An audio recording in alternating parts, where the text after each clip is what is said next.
Yeah, so during an emergency situation or a SHDF situation, the chances of dealing with death is a little bit higher than normal life and normal situations. So we have to be prepared for that as well. First of all, the psychological part of it is going to be devastating.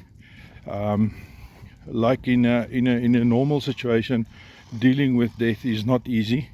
I do believe that in an emergency situation, it might even be worse, seeing that you've already got the added problem of the emergency or the SHDF that you have to deal with.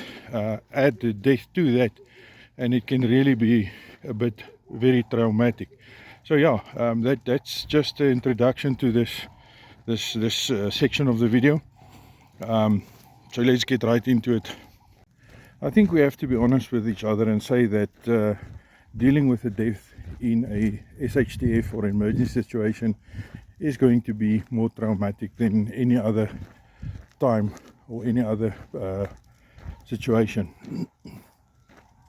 But it is a reality and we have to deal with it. First of all, I think that you should have a mindset of that although the person, your loved one, whoever it is, has passed away, that should not be your priority. Your priority should remain with the living, and you should act accordingly. There will be more than enough time afterwards, hopefully, to deal with that situation, to deal with the burial and all the trauma that goes with that. But I think the main priority of such a situation would be to ensure that you do take care of the living.